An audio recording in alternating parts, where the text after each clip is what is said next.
Highly anticipated film Dunkirk with a stellar cast is now in theaters. From the director's chair, our own Shawn Hobbs gives us a look at the big films hitting the box office this weekend and what you can expect. Thank you. Big new war movie in theaters for the weekend, Dunkirk, from Inception and Dark Knight director Christopher Nolan. Where are we going? Dunkirk. I'm not going back.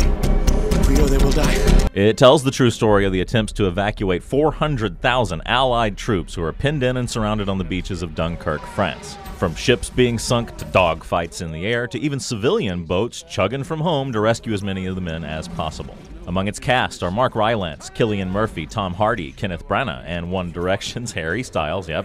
But this is not a traditional narrative type of movie with fleshed out characters for these guys to play. It is meant as an experience to drop you into the chaos of war and a struggle for survival.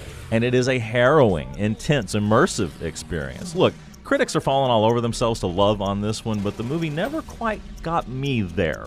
On a technical level, it is brilliant. From the camera work to the sound, it's aces. But the decision to exclude all drama, if you will, kept it at a distance for me. Nolan's movies have always been a little icy to me. Still, it's quite an experience. 3 stars. Lord, please make sure that nobody has kidney failure, because we finna get messed up, and let me get pregnant by somebody rich. That's all I ask. All right, also new is Girls Trip, another one of those post-Bridesmaids Girls Gone Wild comedies. This one starring Regina Hall, Queen Latifah, Jada Pinkett Smith, and a crazy Tiffany Haddish as college friends who are reunited for a wild weekend in New Orleans to celebrate Black sisterhood. Yeah, more bawdy jokes and female bonding, but unlike a lot of these recent movies of this type, legit funny. Yeah, it can be rude and crude and a little dirty, sometimes even a little stupid, but it is never not totally likable. Big laughs, likable gals, and a good time. 3 stars. You have less than 10 hours to find the threat and eliminate it. Yeah, well, time flies when you're having fun. And there's also Valerian and the City of 1,000 Planets, a space opera sci-fi adventure that stars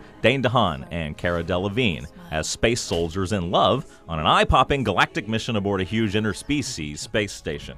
It's based on a French comic book and comes from The Fifth Element director Luc Besson, so it is intentionally cartoony, full of goofy aliens and monsters and literally wall-to-wall stuffed with visual imagination. And not for everybody. You might just reject it as plain old stupid, but I have to say, if you can get into the silly, almost childlike spirit of this thing, it's pretty fun. And it's shot forward with a loony energy that is pretty infectious. Another 3 stars.